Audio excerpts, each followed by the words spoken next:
olá alunas, olá alunos, bem-vindo à nossa segunda parte aí da conversa. A gente já viu, né, essa discussão aí um pouco ser feita, né, a partir do filme do Tempos Modernos, do Charlie Chaplin, né, alguns tópicos que eu queria que vocês percebessem. E hoje eu quero conectar esses tópicos com os autores que a gente vai trabalhar esse bimestre. Por quê? Esse bimestre é sobre os clássicos da sociologia, né? O Marx, o Karl Marx, o Max Weber, que é o Weber, né? A gente chama de Weber só, e o Emile Durkheim, que é o Durkheim. Então, o Marx, o Weber e o Durkheim são os autores que no final do bimestre vocês vão ter que saber falar sobre eles, tá? Mas antes de começar a falar sobre eles e pensar um pouquinho no filme ainda, né? E conversar um pouquinho, também não precisa anotar nada essa aula, tá? A gente vai trabalhar muito eles, eu só quero que vocês já foram se acostumando um pouco. Eu queria fazer algumas perguntas para vocês sobre como a sociedade funciona, tá? Então, vamos ver se vocês conseguem me responder elas. Quer dizer, pensem um pouco nessas perguntas que eu vou fazer e vejam se vocês concordam ou não com elas. Se vocês, né, podem concordar com mais de uma, não tem problema, tá? Então, a primeira pergunta que eu ia fazer é: quem de vocês, aí que estão me assistindo, acredita que nós somos governados por um grupo de pessoas escolhidas por nós para representar os nossos interesses coletivos? Será que a gente, nossa sociedade, funciona assim? Vou ler de novo. Quem acredita, né, que vocês estão me ouvindo, que nós somos governados por um grupo de pessoas escolhidas por nós para representar nossos interesses coletivos? Será? Muito bem. Próxima. Quem acredita que nós somos dominados por um grupo de pessoas que possuem o direito de usar a força quando quiserem? Será que nós somos governados por esse tipo de gente? Ou pelo anterior? Ou um pouco dos dois? Não sei. Mais uma questão aí, ó. Quem acredita que nós somos governados pelos mais ricos, pelos donos das grandes empresas e das grandes fábricas, né? Será que vocês acreditam nisso? Né? Que nós somos governados pelos donos das grandes empresas e das grandes fábricas? Será que os três? Será que é um pouco de cada um? Será que é só um deles? Né? Não sei, vamos pensar um pouquinho sobre isso. Eu trouxe essas perguntas para vocês, por quê? Porque cada um desses três autores tem uma visão diferente sobre como nós somos governados, né? E não quer dizer que elas são excludentes também, né? Esses são os autores que a gente vai estudar esse bimestre. Então, o que eu falei é o Emile Durkheim. Acabei de ver que o Emile está errado, né? No E, o acento está errado, o acento é do outro lado, mas tudo bem. O Emile Durkheim, o Max Weber e o Karl Marx, tá? Então, esses são os três autores. Cada um fala um pouquinho sobre isso, como é que a gente é governado, como que a sociedade funciona, né? Eles vão tentar debater e discutir um pouquinho sobre isso, tá? Quanto ao Durkheim, olha só, vamos pensar um pouquinho como que o Durkheim pensa. Ele imaginava que a sociedade era como se fosse um corpo. Um corpo mesmo, um corpo. Onde cada parte do corpo, cada órgão, né, estava conectado com o outro. Então, cada grupo social dentro... Olha como funcionava a cabeça do Durkheim. Cada grupo social dentro de uma sociedade como ele fazia uma analogia como se fosse uma parte do corpo nosso. Então, os governantes eram o cérebro, né? Sem o cérebro não tem como viver. Os policiais como se fossem um sistema de defesa do nosso corpo, né? Os artistas, o coração, e por aí vai, né? Então, ele faz essa relação e ele imagina que os grupos da nossa sociedade têm que viver em harmonia. Olha só. Ele está sempre ocupado em entender que os grupos da nossa sociedade, as pessoas que nasceram nesses grupos, ou as pessoas que se identificam com esses grupos, elas têm que se manter nesse grupo e esse grupo tem que se manter coeso. Então a gente tem que ter policiais mesmo, nós temos que ter governantes, governadores mesmo, nós temos que ter pessoas, artistas, né, para falar sobre arte, né, falar sobre cultura, temos que ter professores para nos ensinar. E esses grupos sociais têm que ficar em harmonia. Já começar até a pensar assim, nossa, mas e quando isso não acontece, né? Vai pensar muito, o Durkheim, ele vem lá no começo, ele é o primeiro, né, grande sociólogo aí, e ele vem lá no final, né, da Revolução ali francesa, industrial, na verdade, num momento muito caótico da França. Então ele está muito preocupado em coesão. Como é que a gente faz para uma sociedade se manter coesa?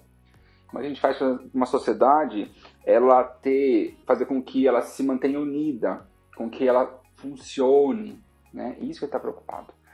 Por isso eu coloquei ali duas relações super importantes do Durkheim, né? Porque é ele que dá o pontapé inicial na sociologia. E ele pensa essas relações. Primeiro entre coletivo e individual. O que é individual? O que é coletivo, né? Será que algum comportamento seu você tem por causa que é genuíno seu? Ou porque você aprendeu na sociedade? Essa é uma questão do Durkheim. Outra questão, né? Mas apesar de fazer essas questões, ele está muito preocupado com o coletivo. Ele fala, olha, quem vai estudar indivíduos é a psicologia. Ele faz a crítica à biologia, né? Ao estudo da sociedade a partir do olhar biológico, mas perceba, ele não esquece esse olhar biológico. Ele traz essa visão do corpo, né?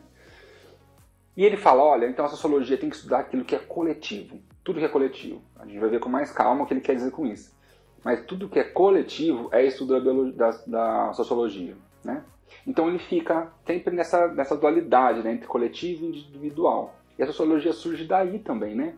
De tentar pensar o que será que é coletivo, o que será que é individual, né? Outra questão também que ele traz muito é a questão entre tradição e razão. Ele está sempre pensando, né, o que é tradicional, o que é antes da modernidade e o que é da razão, né? E ele sempre foca na razão, ele sempre fala, olha, a gente tem que fazer uma sociedade racional, né? A gente tem que pensar de forma racional, né? A partir de instituições. Então, não é que a gente tem que acabar com a tradição, mas ele está sempre nessa dualidade, né? Pensando nesses temas. Esses são os temas do Durkheim. E essa ideia dessa engrenagem funcionando lembra muito o filme, né, do Chaplin, né? Essa engrenagem não pode parar, somos todos peça de uma grande máquina, né? Essa é a grande sacada do Durkheim, ele pensa dessa maneira, né? O outro autor, aí ó, a imagem que eu trouxe para vocês, não sei se vocês conseguem ver, mas o Charlie Chaplin está dentro dessa máquina. Vocês conseguem ver onde ele está? Né? Tem uma máquina rodando e ele está dentro dessa engrenagem aí, ele está na parte de cima ali, né? Tem um ser humano ali. E o Durkheim traz muito essa ideia, né? Somos todos parte de uma grande máquina e nós não podemos parar, não podemos mudar de função, né? Muito bem. O Weber, ele traz essas duas ideias, né? E aí a gente vai trabalhar com mais calma também, mas a primeira é que a nossa vida moderna é extremamente racionalizada. Extremamente racionalizada. Nós racionalizamos tudo da nossa vida. E aí que vem esse segundo momento, né? Que ele fala que a vida até perdeu o encanto. O encantamento a gente perdeu, né? A gente está tão preocupado com o ritmo da fábrica, com o ritmo do relógio, com o ritmo da burocracia, que a gente perdeu essa ideia de ver o mundo de uma forma mágica, né? Não é à toa que a gente tem nichos específicos para isso, né? Parque da Disney, por exemplo, é um lugar onde você pode encontrar magia, né? Mas no nosso dia a dia, você não pode justificar o mundo a partir da magia, por exemplo. Você tem que justificar a partir da racionalidade, tem que justificar a partir de um papel, a partir de uma assinatura, a partir do relógio, do tempo do relógio, né? Você vai chegar na fábrica, você vai marcar aquela imagem, né? Acho que eu já trouxe ela aqui, né? A imagem do Charlie Chaplin comendo é a racionalização do mundo. Eu vou racionalizar a minha forma de comer. Eu vou racionalizar as minhas paixões. Eu vou racionalizar a minha forma de vestir. Eu vou estar o tempo todo pensando de forma racional no que o outro vai achar sobre aquilo. Essa é a modernidade. E essa é a modernidade. E essa modernidade traz essa ideia da razão em todos os aspectos da nossa vida, né? Não é à toa que, como eu falei, um dos exemplos aí, vamos supor, né, a Disney, por exemplo. é um lugar que dá muito lucro, porque ali o mundo, né, tem essa ideia, obviamente, né, a gente não é assim, né, mas tem uma ideia que lá o mundo é encantado, né. Filmes, séries, né, trazem muito essa ideia também, né, de um encantamento sobre a vida. Os filmes que fazem mais sucesso, assim, de bilheteria, né, são muito pessoas que apaixonadas pela vida, ou que perdem uma grande paixão, né, ou que elas colocam a razão, a emoção na frente da razão, às vezes, né. Por quê? Porque na nossa vida a gente perdeu isso. A modernidade não comporta a emoção no nosso cotidiano, né? A gente não pode mais chegar a conseguir um emprego e meramente pela emoção que a gente tem, né? Tem toda uma questão de racionalizar o mundo, né? Racionalizar o tamanho do cômodo, o tamanho da porta da minha casa, a roupa, as minhas relações pessoais, né? A ideia do relógio, estou sempre perdendo tempo, estou sempre marcando o meu tempo, que horas que eu tenho que fazer. Gente, isso não acontecia. Tá? Isso não acontecia antes. Isso é uma coisa moderna, recente. As pessoas não marcavam a vida delas pelo relógio, pelo ritmo da fábrica. Ah, Rodrigo, mas elas marcavam pela natureza. Ok, mas não era a modernidade. Tá? E aí, por fim, o Marx, né, que vai tratar desses temas aí, ó, que eu trouxe para vocês. Primeiro ele vai pensar um pouquinho na propriedade privada, né? Isso quer dizer o quê? Como é que a gente organizou na nossa sociedade e em que momento a gente diz que tal pessoa pode morar naquele lugar e tal pessoa não pode morar naquele lugar. Isso a gente está pensando, o Marx está pensando isso há muito tempo atrás, né? Não é de agora. Mas essa ideia da propriedade privada marcou toda a história da humanidade, né? Então a gente vai trabalhar um pouquinho com isso com muita calma. O Marx também vai pensar nessas condições materiais da nossa existência. Como é que a gente produz uma mesa? Importa? Importa. Eu sei, eu não sei. Por isso que eu coloquei ali embaixo, né? 2 tópicos importantes. Trabalho e alienação. Porque trabalho para o Marx é super importante. É o trabalho que é a base da sociologia para entender as sociedades. As nossas relações de trabalho... Veja, eu estou falando com vocês aqui porque eu estou fazendo o meu trabalho. Vocês vão sair do Cefet e vão fazer o trabalho de vocês. Vocês vão se relacionar com outras pessoas por causa do trabalho. Vocês vão fazer faculdade e vocês vão ter amigos a partir da faculdade. Né? Essas relações de trabalho, elas moldam as sociedades. E no capitalismo tem uma relação muito perversa de trabalho, que é o que a gente chama de alienação. A gente vai trabalhar com muita calma essa palavra, mas não agora. Mas precisa entender que os produtos que são feitos, a forma de trabalho, o indivíduo que está fazendo, ele não se enxerga naquilo que ele faz. É muito difícil na nossa modernidade a gente se enxergar naquilo que a gente faz no nosso trabalho. E o trabalho ocupa a maior parte do nosso dia, da nossa semana, das nossas relações, né? É um luxo você ter um hobby. É um luxo. Bom, vocês são alunos, vocês sabem mais do que eu ainda, né? Que vocês, além de estarem fazendo colegial, né, fazendo ensino médio, ainda vocês fazem um técnico ainda. Então, olha só, fazendo um técnico para sair daqui e ter um diploma para atuar no mercado de trabalho. Vocês já estão pensando isso, né, desde do 9º ano, né? Vocês já estão pensando desde o primeiro série do ensino médio, né? Então, essas relações marcam a nossa vida, né? E a gente tem que perceber como elas são feitas, como elas são elaboradas.